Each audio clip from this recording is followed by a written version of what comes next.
being told one thing your whole life and then doing the complete opposite way later in life is pretty impressive too. And I think it should be inspiring to people to see that it's possible to do. I mean, if that's something you want to do, go for it. You can reinvent yourself anytime you want. Yeah. Like I always said to myself, I didn't come this far to only come this far. Yeah. Like how long did it take you to get where you are if you're listening, right? Are you done there? Hell no. Welcome to the LandLife podcast with your host, PJ Riley.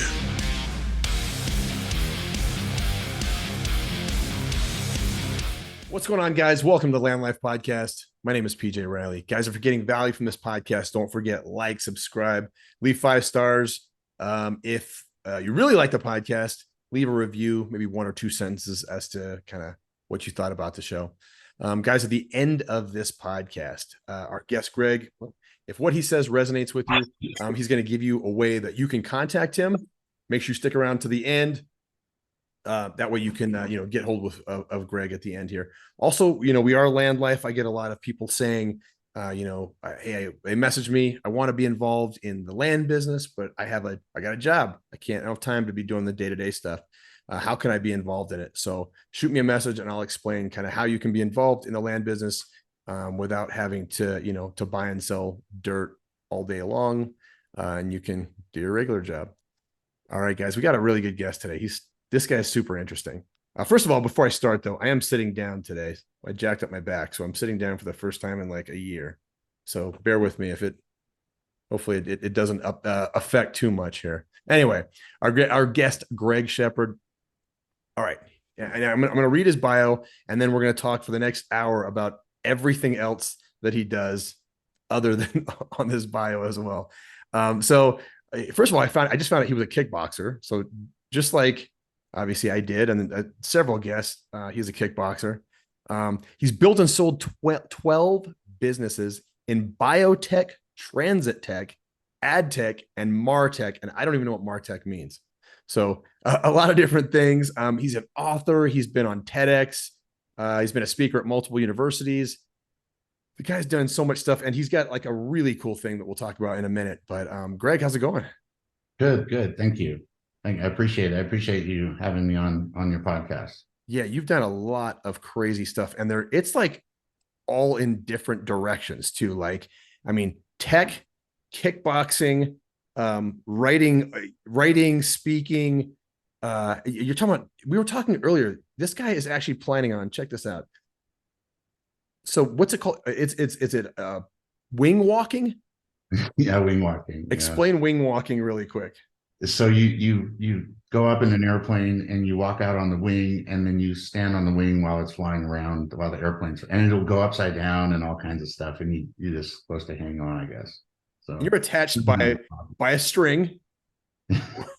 Yeah, there's a tether. The tether, right? Yeah. And that's one of the I haven't done that yet, but so I'm pretty excited about it. I don't get scared. My wife says when everybody else gets scared, I just start having fun. So I have something wrong with my adrenaline glands or something. I don't know, but absolutely. All right, so let's kind of like give it like a little quick backstory on you, so that we can kind of figure out who you are. So catch us up to speed to what got you to the point we're at right now. Okay, so I have autism and dyslexia. I have synesthesia. And I have savant. I'm a savant, which they call it savant syndrome. I hate that word, but syndrome makes it sound like you're sick. But anyway, so I have a unique brain, and I grew up really the hard way, like poor and with a difficult time. And I fought my way up over the last 30 years, and so I've built and sold 12 companies, 4 private equity awards for transactions between 250 and $1 billion. I sold 2 companies to eBay. The TEDx you talked about, I have a book coming now called Startup Science, published by BenBella later this year. I started a syndicate for investing into startups, and then started a school for startups. And the school is in a platform that powers universities, accelerators, incubators, and so on and so forth, to try to help people with income inequality. And then because I grew up scared all the time, I would get beat up all the time, like twice a day. That's why I did the kickboxing and the bodybuilding, was to try to put an end to that stuff. So I just started taking on things that I felt were impossible or that scared me. So, I would, I have this giant list of things, and I'd be like, oh man, that's terrifying. And I was watching Shark Week once, and I was like, man, it would be scary to be down there with those sharks when they're mowing down on seals. So I went and I did it. And I saw the whole thing happen. I was underwater. I was in a cage. Didn't make it any less scary to be under there. And I saw them mowing down on seals. It was really terrifying. I did bullfighting because I was watching a bullfighting documentary, and I was like, oh, I want to do that. So I did that, and wrestled a crocodile. That was kind of crazy. Just a variety of things. Just stuff guys do, right? Wrestle crocodiles, fight bulls. Okay, so you jump in the Shark Tank. Now you've done that. Now you're like, I want to wrestle a crocodile. Who do you call? Is there like Crocodile Wrestling Federation or something like that? How do you get in touch with a guy that's like, it's going to allow you to wrestle a crocodile in like his backyard or something? Yeah, it's always, there's a lot of work that you have to go through to find these things, Yeah. With that one, I was watching, what's that guy, Steve Irwin, the guy that died from Stingray. So I was watching one of those things, and I was like, man, I want to feel the power of one of these things. I want to like get in there with one of these things. And so I started calling, and I found this place in Florida, and they're trainer. They train people to deal with wildlife, right? So I was like, hey, can I get in there and do this? And they were like, yeah. So I went over, and you have this like 6-hour class, and they start with little crocodiles, and you're wading up. So picture this. It's like dirty, murky water. You're all the way up to your armpits. You're walking around. On the bottom, there's crocodiles, right? Sometimes they're like 3 feet, sometimes they're like 6 feet, but they start out smaller, and you're walking around with your feet dragging because you don't want to pick up your foot because they'll bite off your foot. So you drag your foot, and then you feel one, and then you bump into it with your toe, and then you back off, and then you have to reach down underneath where you can't see anything in the murky water and ride your hand up its spine, and then grab it, and then pull it out of the water and hold on to it. And that's how it starts, and eventually you work your way up to like the big ones. And the big ones are like, I'm a pretty decent sized person, and I was like hanging on to the tail of one of the big ones, this 9-foot one called Sawtooth that I had as my wrestling companion. And this was flying me around like I was like a rag doll with its tail, just boom, boom, back and forth. It was crazy. It was pretty nuts. Okay. So you do that. Now the bullfighting thing, did you have to go to Spain for this? No, they have it in Mexico. Okay. So you take some classes. I live in San Diego, so I took some classes in San Diego. Mm-hmm. And this dude, he had this it was a rake with bull horns on it. And they teach you how the bull moves. They don't move from their front legs. They swing their back legs around. Mm-hmm. So they can pivot on a dime.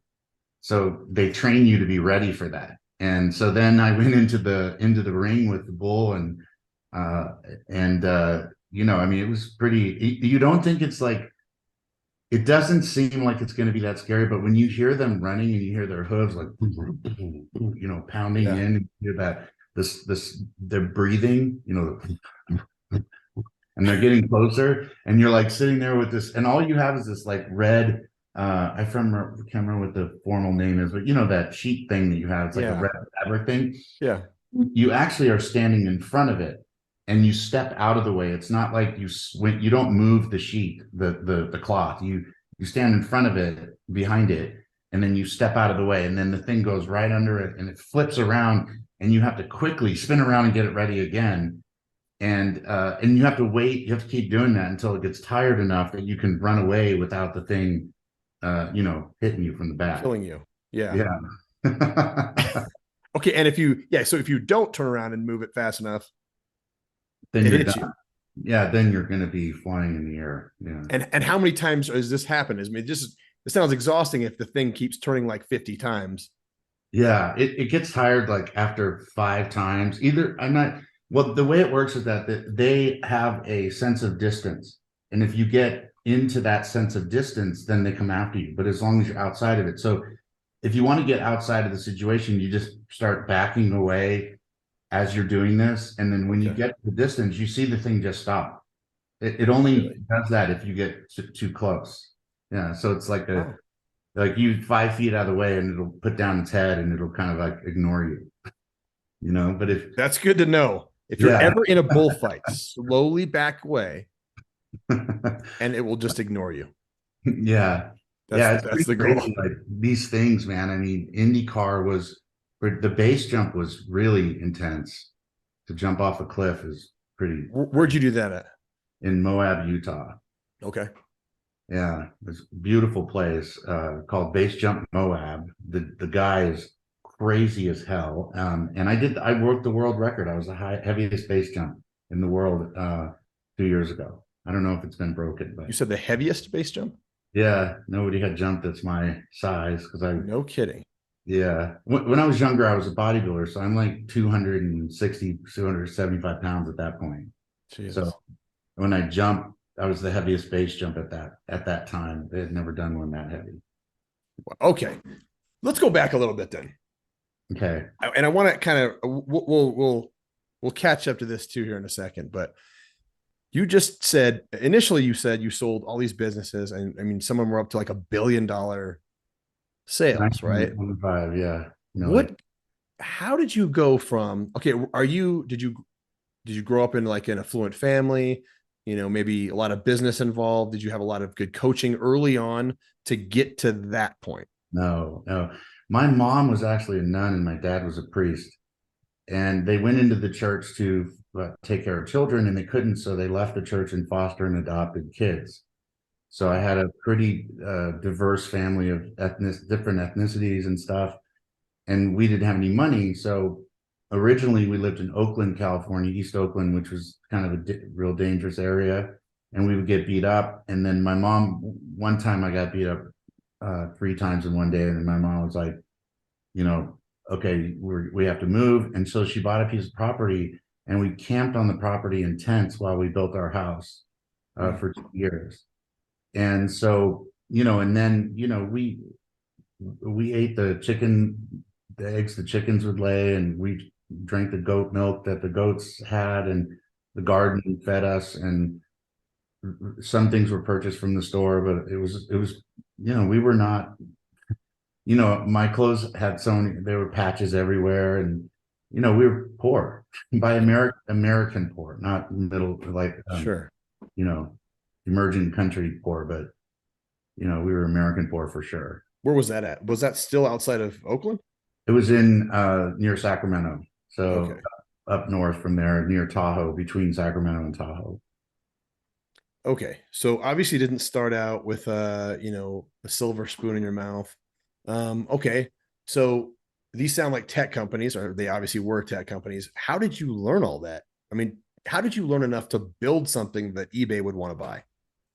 Yeah, I mean, I was an entrepreneur when I was young. I used to catch rattlesnakes and sell them, and all kinds of other stuff, Rubik's cubes and stuff. When tech came out, I was like, when the internet first came out and software first came out, I was like, this is like, I'm good at this. I just it worked with me. And so I taught myself how to code. And then I put online, the first travel insurance company and passports and visas and all kinds of stuff.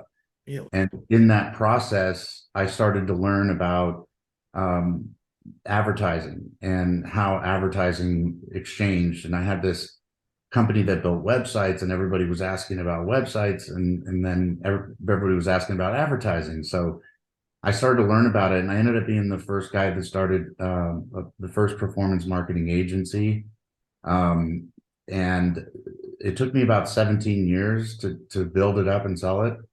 And that's one of the two I sold to eBay. And so I just taught myself. I just, it's called an autodidact, which is self-taught. Yeah. Yeah. So no Harvard, you didn't go to some, I don't know, MIT or anything like that and learn. I barely graduated from high school. Like I went to 5 high schools, and I barely graduated because with what savant syndrome is and autism and these things I have, basically I have some things that in our community we call superpowers, like some areas where we're off the scales in terms of like our ability for, I don't know, thought or whatever. And then some areas are really difficult. Like I read and write at like a 4th grade level, so but the areas where I'm good, I'm like really good, so it was a really, really hard, man. I mean, really hard. I used to work 4 jobs at a time. I used to eat at hotel buffets for breakfast and happy bar buffets for dinner so I could have free meals. Working graveyard as a security guard. In the morning, I would work bundling up newspapers. In the evening, I would wait tables. And in the middle of the day, I would work on my business.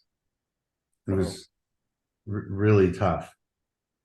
It's why one of the reasons why I started this school for entrepreneurship is that, only 4% of people have the ability to get out from check to check living. And the majority of the people that do it through the windfall categorized as entrepreneurship. But then 90% fail trying to do it. And so I decided, I'm going to go after that. I'm going to try to fix that. That was after a short stint in politics where I was a chairman for congressional candidates, trying to help congressional candidates get elected. And I got to meet Barack Obama twice too. Wow. Yeah. Interesting life, huh? So yeah, it is. Okay. So why did you jump into politics? Just real quick. Because I was trying to help with income inequality, right? Growing up in a diverse family, and then seeing the wealth inequality that occurs across, gender and race, is really tough to witness firsthand. When you are part of it, you see it. And then I saw the advantages I had as a white dude, and I saw the disadvantages of my siblings that are not. And I was like, this isn't fair. But then I learned, well, the one thing that is entrepreneurship. Because entrepreneurship, if you have a good idea and you can build a business, they don't care what you look like. And so I was like, this is how I can help. This is how I can help solve this problem and contribute. And not only that, but like everything from the podcast that we're on, which was Steve Jobs, entrepreneur, to the cars that you see on the road, Tesla, Elon Musk and rockets, and Bill Gates with, everything that we witness right now are entrepreneurs. I mean, 98% of the billionaires in the world are entrepreneurs. Yeah. 98%, right? It used to be old money people were the billionaires. Now it's new money people. Yeah. So, you look at that and you have to say to yourself, well, shit, man, if I can do anything, I can help these people, right? Because absolutely, they're trying. I just think with the politics thing, I think is really interesting because, a lot of people, regardless of what your political beliefs are, a lot of people will, they'll talk about it and they'll complain about other people doing something in politics, but not a lot of people will be like, okay, I'm going to give it a shot. I'm going to I will jump in. Here's a problem I see. I'm going to try to fix it. Yeah. I mean, it's not about, I don't believe there should be a 2-party political system anyway. I think everybody should be voting on a topic. The way that they bundle topics into one or the other that's not a 2 isn't a choice. You know what I mean? 3 is choice. 2 is like alternatives. Absolutely. Right? Yes. And then they go and they bundle them up together and they sort of claim topics as their own, right? In order to get one to vote to the other or whatever. And it's just bullshit. And it's fucked up. The other thing is that, like, when I got out of politics, it was because, as long as they can lie and as long as there's money in it, like how are you supposed to help? Just think about the idea of lying, right? If you go into a court of law and you lie, you go to fucking jail. Yes. These guys can get up in front of the whole world and lie and nothing happens. Like All the time. what the fuck? You know what I mean? Yeah. So I was like, I'm out. I'm like, I can't do this anymore. And I figured I could help a different way. Yeah. Yeah. I mean, and I agree, but I really do applaud you for like jumping in, at least getting in the ring. Whereas most people would have been like, they just talk about it and nobody really wants to do anything about it. They just want to talk. Yeah, it's true. And bitch on Facebook. It's totally true. Yeah. And when you get in there and you actually see things for real, not the shit that you see on the news or whatever, your friend is telling you, but you see the reality of how it actually functions, you realize that there is no single side that is a good side, that all of the things that are being discussed, both of them do. And most of the things that you discuss that are discussed are bullshit. Like most of the things people talk about, oh, this and they heard this or whatever, that hearsay, like give me the facts, you know? And I would study this, and the same thing with when I studied why founders were failing, which I did for 5 years, try to figure out why they were failing, why, when, and how they were failing, is you find an article and it says this percentage, da da da da, whatever, and it says sourced, right? By and then you go to the source article and then you read that and it says sourced and sourced and sourced, and 5, 6 levels deep, you realize some fucking jackass, my cousin Jim. Yeah, and they're just sourcing each other as the thing, and everybody just sort of buys it, right? And it's like, this is what the hell, you know what I mean? This is the final source. My uncle told me this over Thanksgiving dinner. Yeah, exactly. It's got to be true. Yeah, totally. Yeah, Both sides have the same thing. They're manipulating different groups to get votes and money. That's all there is to it. Yeah, when I hear people say, well, this guy believes this and he's really here to help us, I always want to know, I always want to look a little deeper into it, because it's usually not true. Yeah, most of the time. I mean, the best, it's so funny. I learned some simple things with how I think about voting, right? And specifically around bills and things like that. If you see it on TV, don't vote for it, because somebody's backing it. That's just expensive. Yes, right? You're absolutely right. So if somebody is all over the news and all over the TV and everywhere, then they got big PR companies behind them, which means somebody with big money is behind the idea, right? And they'll give it a good name too. Give it a really good name. That, man, if you don't vote for this, oh yeah, like. All right, let's always use words like patriot or freedom or whatever the shit, like that. Exactly. And then you look at it, and the law is like 1/10 of the rest of the bill. They call it bill stuffing, and they put all kinds of other stuff in there. Oh yeah, has nothing to do with the origination of the bill. Yeah, exactly. Has nothing to do with it. Yeah, exactly. It's a label. Yeah, it's a label on top of a whole bunch of shit that they want to get through. Absolutely. It's messed up, man. And I was just like, I just decided I didn't want to do it anymore. I can imagine it's got to be exhausting. So you decided to move into the entrepreneur world. Yeah. I went from the entrepreneur world back to the entrepreneur world, and then I started studying why, when, and how founders were failing, and then I wrote a book about that with writers, because I'm not a good writer, so I had to get a team of people to help me, and I disseminated the data through. I use software for text to speech and reading and stuff like that. Nice. And I was able to disseminate it through that, and then it took 3 years, and that comes out at the end of the year. And what's it called?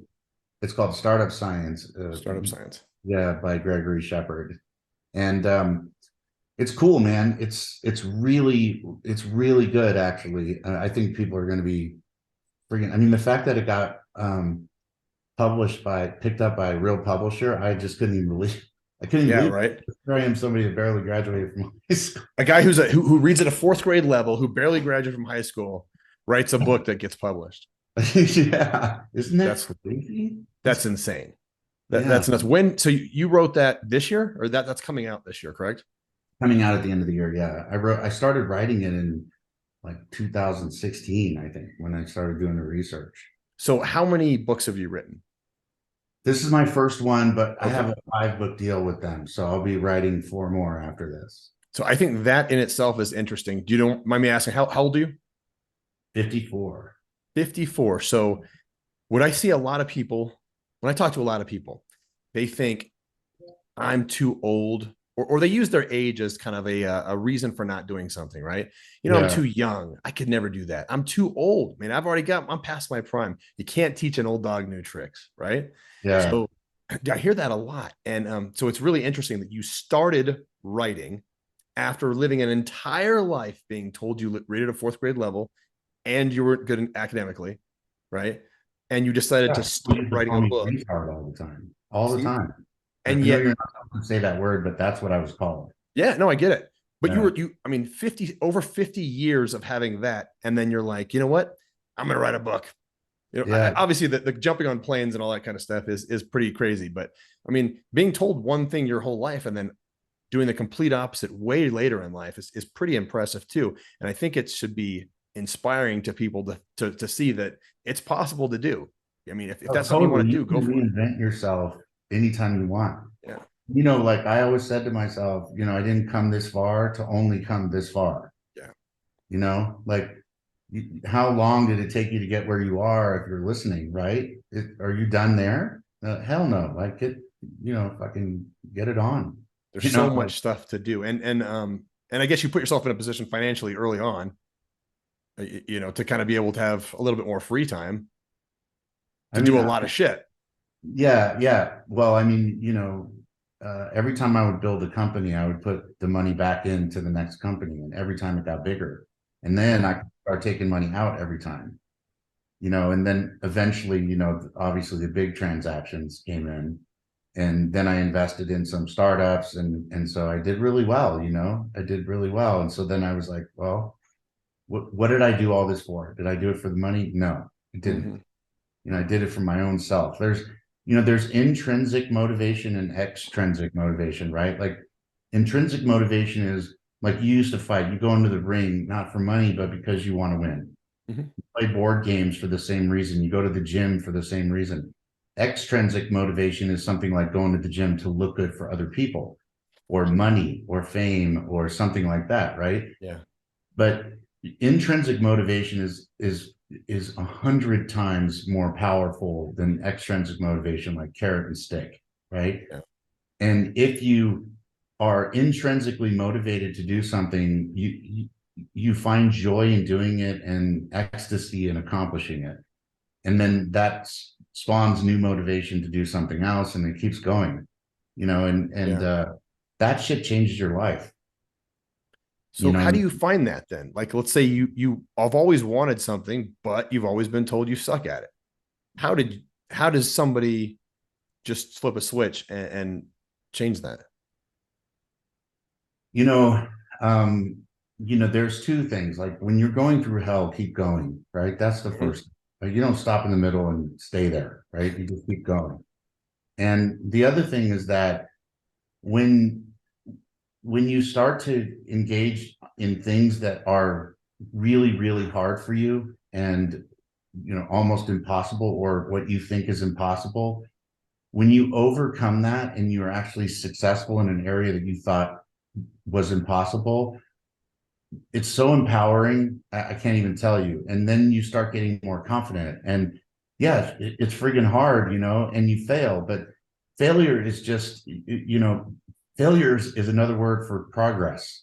You go to the gym, you work out, you go to failure, and then you get bigger. You go and you work out at kickboxing or writing or whatever it is that you do, right? And you fail constantly. And that's part of it. That's training, right? It's the same thing in business, and it's the same thing in anything you do, right? Failure is another word for progress. Mm-hmm. Just if you say to yourself, well, I'm not failing at anything, well, then you're not doing anything, right? Absolutely. It's like this guy I was talking to, he was at a conference, and he was a speaker, and he said, if you think you're the smartest person in the room, you're in the wrong room. Yeah. Yep. It's the same thing. If you're the best guy at the gym, you're at the wrong gym, or you're not challenging yourself, right? So answer your question, for me, doing things and constantly bombing at those things, I just think as training, right? And so to me, doing things like writing the book or whatever these things are that are really hard for me, I'm working my threshold up. I'm getting to the point that I could do it. When I swam a marathon last year, okay? And when I started swimming, I couldn't even get across the pool because I had asthma, so I had a really hard time getting across the pool. But at the end, I swam a marathon in the ocean, and with currents and waves and all this stuff and lots of creatures and seaweed. No cage to help you protect you from the sharks? Yeah, no cage. And I had to get over that fear, by the way. That was crazy because I did some, seeing that up close is pretty horrible. Now, real quick, did you swim the marathon before you were in the cage with the sharks or after? After. Oh. Yeah, it was pretty scary. It took me 3 months to get in the water. Yeah. But I mean, these things like, when I first went to the pool, I got halfway, and instead of like beating myself up, I was like, all right, I made it halfway, man. Now I just got to get the other halfway. And then a few months later, oh man, I made it all the way across. Now I got to make it across, and then I could do one lap. And then I would do one lap and be like, yeah, I did one lap. Now I got to try to do a lap and a half, Yeah. And every time, it's like climbing a ladder. And it's that way with your business life. It's that way with everything, It's just how it works. Yeah, absolutely.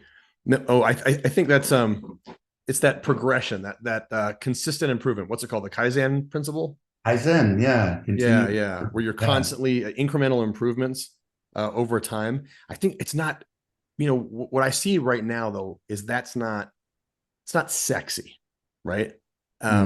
It's not like people want to jump in and swim the full marathon in a week, like maybe a couple practices and they get it. And if they don't, they just quit, right? They just give it up.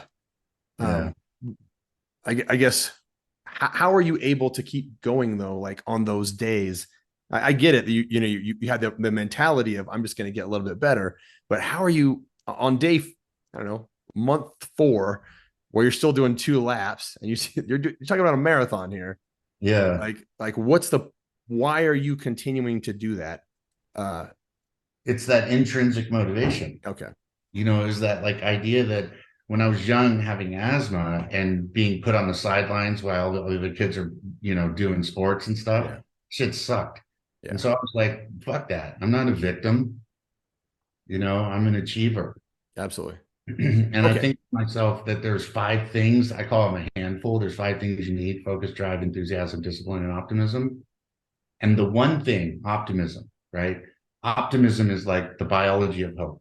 Optimism is the ability to take a situation that you think is really negative and then convert that into a situation that you can change into something positive. Mm-hmm. And so, people will say, you have headwinds and tailwinds in your life. And to me, that's just a matter of where you aim your sails. Aim in the right direction and you end up with tailwinds all the time. But there's a transformation that has to take place in your way of thinking. Okay. So what about this? What about your network? What about the people around you? Like, how much are they influencing? I know you said it was intrinsic, but what about the extrinsic that would help motivate you? Do you have a circle of friends? Do you have people you talk to? Family? Few friends, but it's I think of myself as like showing off for my kids and my wife. Yeah. And my wife's like my best friend ever in the whole world. And so I kind of like want to show her. So that's my extrinsic, I would say, is like showing off for my family. And then the other extrinsic would be to show other people, maybe those people are listening, that look, like you can change your life anytime you want. And I know that there's all these, motivational speakers and stuff. And I'm not one of those people, but I can tell you that it's fucking true, right? It is true. There's this thing called neuroplasticity, right? And this neural channels in your brain. And the more you think about something, the bigger the channel gets. And the bigger the channel gets, the more that thought becomes words and words become actions. So, when you see people meditating or praying or whatever, they're building those neural pathways. The same thing happens when you're telling yourself that you can't do something, or you're, somehow dogging yourself, right? But for me, I meditate and I think about and I visualize it as if it's real. And before I even do these things in my mind, I've already done them. I've already witnessed the pain, the suffering, the moments when you're like, man, what am I doing? Yeah. There's lots of times where, we were talking about the swimming, where I was going out to the water. It's freaking freezing cold. It's like 50 degrees. Yeah. California water is not warm. No, it's cold, and and it's dark, and it's scary, and you're walking out there in your bare feet, and like it's nasty, and then you just get out there and you start swimming, and then all that cold water rushes through your wetsuit, and you just sit there. What the fuck am I doing? Why am I fucking doing this? And then you have to take discipline out of your hat, right? Because focus, drive, enthusiasm, those things are all things that you can muster from either things that are internal or external. But discipline is something that you do when everything else fails. Yeah. Discipline is when you fall down and you get up, because falling down is an accident, but staying down is a decision. Absolutely. So you get your ass back up and you keep going, and once you've done it a bunch of times, it just gets easier and easier and easier, and I'm saying, when I say easier, the thing doesn't get easier, but the ability to realize that you need to pull something out of your ass, like discipline, and just do it regardless of whatever you're experiencing, gets easier. You're like, shit, man. Like lately I've been trying to do ice baths in the morning, first thing in the morning, get in some ice for 5 minutes. And man, I can't even stay in for 30 seconds. But every time I do it, I'm like standing in front of it going, fuck, I don't want to do this. Terrible idea. Yeah, especially if it's cold outside and you're like, oh man, this sucks. But I know that the outset of being able to overcome the doubt that I have in my own head, it's basically getting control of your mind. Yeah. Like getting control of your mind. People go, oh, I have control of my mind. That's bullshit, right? Because if you're driving and somebody cuts you off and you get pissed off, you don't have control of your mind, right? If you fall victim to depression or anxiety, you don't have control of your mind. So doing these things actually helps me get control of my mind. And being somebody that is neurodiverse, getting control of your mind is a constant struggle. So imagine. I think that probably helps. I was just thinking about that right now, actually, that I just pulled that shit out of my ass right now. Well, I'm glad you did it here live. Okay. So now as far as all this shit, all these things you're doing, all these things you're accomplishing, how often you have kids, right? They see this all the time. How often do they want to like be a part of it with you? My daughter doesn't want to have anything to do with it. My son is into it, and my older daughter is into it. My older daughter's a marathon, and she's like a badass, and my son is a badass. And my wife does triathlons. And so it sort of inspires them, but I think also, sometimes they have to witness the suffering that goes with it, and they're just like, fuck that, I don't blame them, but everybody's got their own challenges. Like for me, maybe it's swimming, but for somebody else, maybe it's just getting up in the morning, getting to work without, being depressed. Sure. And everybody's got, some people don't have motivation and they need to work on that. Some people have chronic depression or anxiety or whatever, right? Mm-hmm. So being able to overcome an obstacle, being able to overcome something you think is impossible, gives you the ability to get closer to getting control of your mind. Yeah. Yeah. I think that with the family and the kids and the people who are watching you do it, they get the benefit of not doing it and realizing it's possible. Yeah. That's right? A really good point. That's where really wise. Yeah. Yeah. So they get to see you do it. They watch all these hard days, maybe you step on a shell one day and you're hurt and you don't want to do it that day, but you still get in there, right? Maybe the next day it's freezing cold and there's a bunch of seals out there and those things stink.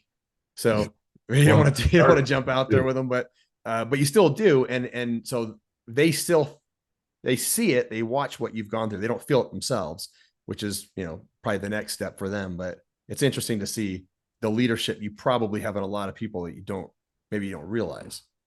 I hope so. I don't know. I don't want to. Even people passerbys. I mean, if I saw a guy jumping out there every single day, I'd be like, God dang. Yeah, I do get people when I do these things that are just like, they come up to you and they're like, man, what are you doing? Absolutely. But you're right about my kids. I think that they have their own challenges, but I hope that I'm an inspiration for them to be able to overcome their challenges. Yeah. Yeah, absolutely. I mean, just all the things you've done, they're so cool. Now, there's one thing that we haven't talked about that we talked about earlier, and I thought it's the craziest shit I've ever heard in my life. So not only did this guy swim with sharks, wrestle fucking alligators, make billions of dollars, but he is going into space. Yeah. So now explain the process, how you got that option, and kind of tell us what happened. I don't want to butcher the story. Yeah, I mean, basically they were trying to raise money. It was a startup, and I was able to make an early investment and negotiate for a cheap ticket. Cheap is 50 grand. Now they're 150 grand. And then I've just been waiting for years, for my turn to come up. And it's pretty awesome. You get to go outside of the stratosphere and the ionosphere and stratosphere and up to space, not deep space, right? But space. And you get to look down on the planet as like this big round marble, and I'm pretty excited about it. I start training for it next year. I start they call it astronaut training, even though it's not like, you don't go up in a rocket. You go up in a capsule that's attached to a series of giant they look kind of like weather balloons. And then they pull you up, and then at the end of the time, they deflate, and then you kind of parachute down a whole bunch of times, and then land, and that's the ride. So yeah. You made it seem like it's like a ride at like Disney, like Animal Kingdom, and then that's the ride. Then we're done.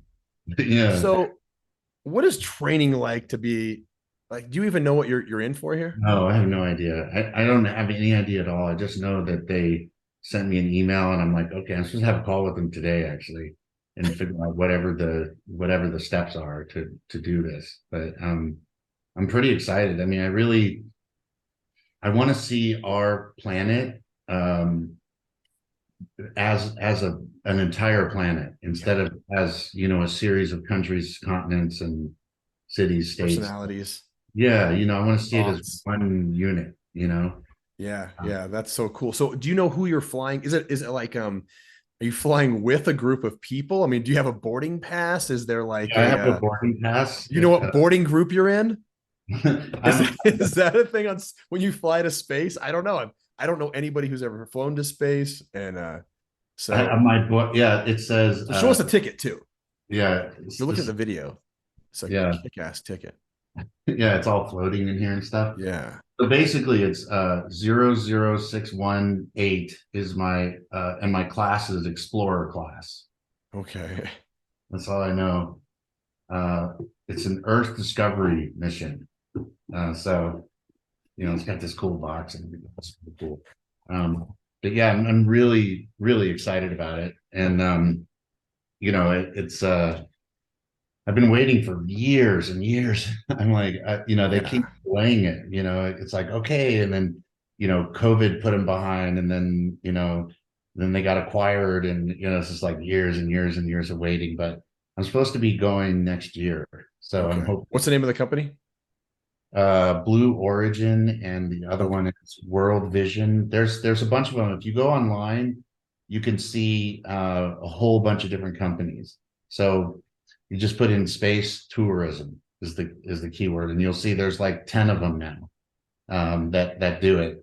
And there's different types. You can go up in the rocket type. You can go in the balloon. You can Richard Branson has one for Virgin Galactic.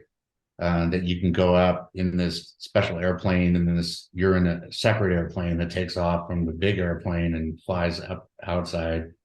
It's pretty cool, man. I mean, Yeah. I mean, a guy like you that's not afraid of anything, I think that's great. I don't know if I'm on the back of an airplane and I'm up and above the clouds and we take off to go even higher. I don't know, man. I feel like I got some balls, but I don't know about that one. yeah, I mean, I don't know, I'm not afraid of dying. I definitely don't want to get hurt anymore. Yeah. But that sucks, but death, whatever, but, Yeah. but yeah, as long as I'm not physically suffering, and I've had a lot of those, and I don't want to do that anymore. Yeah. Yeah. Yeah. Well, kickboxing and getting beat up, wrestling bulls, I'm sure all that stuff is going to hurt a lot worse than sitting in Yeah, a I'll tell you flying one around of the the world. injuries I had, man. This is so stupid. I have this electric skateboard. I don't mean like a little skate. I mean, this thing is like a snowboard size thing with like Yeah. 45 miles an hour. It's got independent suspension, 6 inches of lift, and you ride it on trails that mountain bikers ride on. And I was hauling ass down one of those trails going like 35 miles an hour. And one of the wheels came off, and I flew like 15 feet and broke all the ribs on my right side into little Oh pieces. no. Oh, it was the worst experience, the worst pain I've ever That's had. real pain because you don't sleep I mean, you can't sleep. Yeah, I was in the hospital for a week, and then and then after the accident, I had to drag the board and walk a mile with all these broken ribs, Oh God. jump in my truck, and then drive home. And try to breathe that whole time. Oh man, it was so bad, so Yeah. bad. Yeah, I was like, Because oh, ribs, people don't realize how when you damage ribs, like if you break your arm, you can set your arm aside. It's going to hurt, but you can set it aside. You don't need to use it. Your ribs are constantly working every time you inhale and exhale. yeah. You have a I mean, broken rib, even one. your Oh my God, it's unbearable. right. I mean, there's nothing between like your chest cavity bone area, your shoulders, and your hips, except for Yeah. your ribs and your spine. So that whole, what they call core Yeah. is, oh man, it was so bad. How long ago was that? That was 3 years ago. Okay, so you're probably healed now, but I mean, I can imagine there might be some There's some tender spots. Yeah. some tender spots. Yeah. That's Yeah. funny. There's a few spots where, like, you're doing something, and then you bump it or move a certain way, or like, ooh, shit, okay. Yeah, And learned, absolutely. Yeah, Greg, are we missing anything? What are we missing? Like, I know you have a wealth of knowledge and all kinds of great things to talk to say. What am I missing here? I don't know. I mean, I guess I mean, I try to post to social media everything I can to help founders. Like, that's a big part of it. I'm really trying to help founders. Okay. I do a lot of work with neurodivergent people, to try to, show them that you don't have to be afraid. You don't have to, you can come out, and people are more accepting than you think than they used to be. Mhm. And find your superpower, and then, go after it. Right.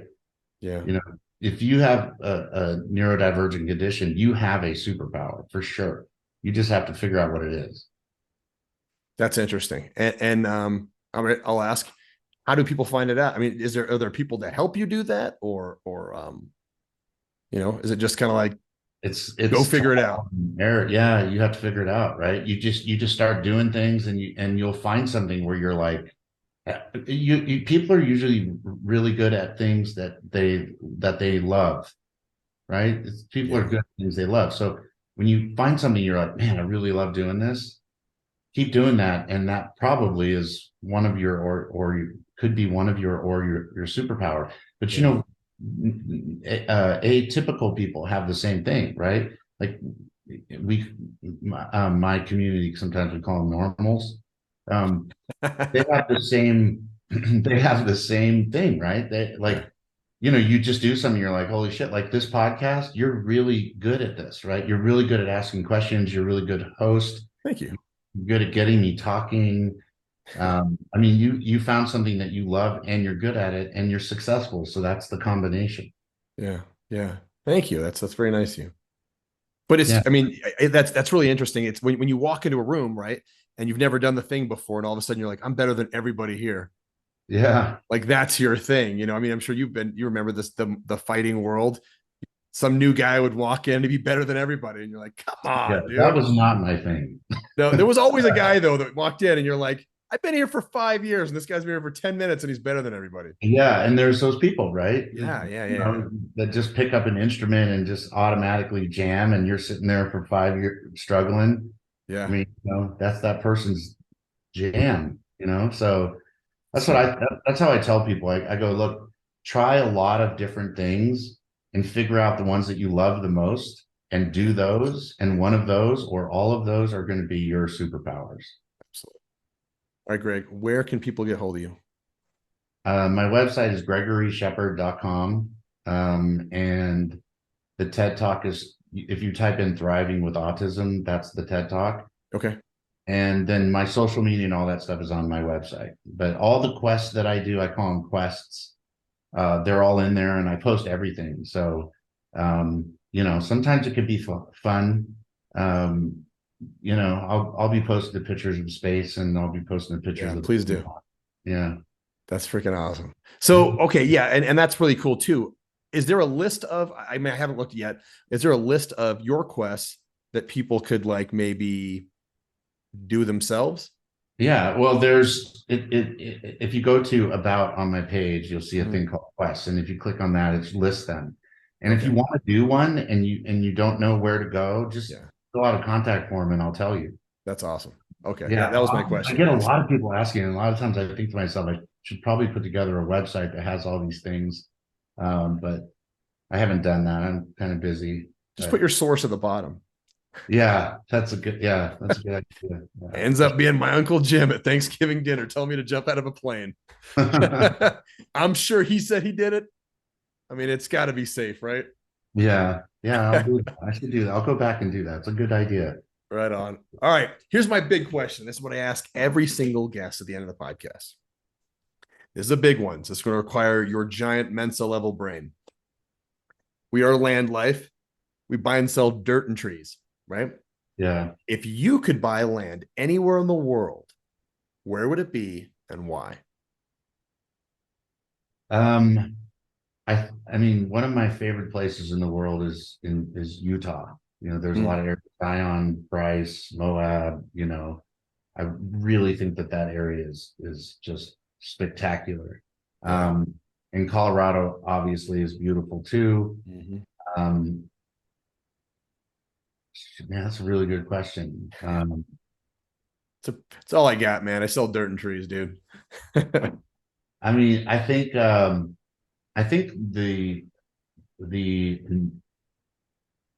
north, the actually southwest mountains of Colorado, yes, are like the San Juans and stuff. Is pretty epic. I think that would be a place that I would like to have like a big ranch or something. Yeah, like that's a really good one. I like that. Not a lot of people know about that area. Yeah, it's really the backpacking and hiking and climbing out there is just like, it's incredible. It's just not a lot of people. A lot of people out there. Yeah, everybody usually leaves from Denver and goes up to 70 and there's all the people there. But if you go down 25 and then go over towards the San Juan, there's not that many people. You feel like you're out there, You are out there. There's not a lot of people going to come help you. So don't ride a scooter or electric skateboard and fall, because that drive is going to be a really long one. Right on, Greg, man. Thank you so much for being on. I really appreciate it, dude. You're welcome. You're a cool cat, and I appreciate you having me, and I hope you have a really great day. Thank you, man. You too. All right, guys. Till next time, I'll see you on LandLife. All right. Cheers.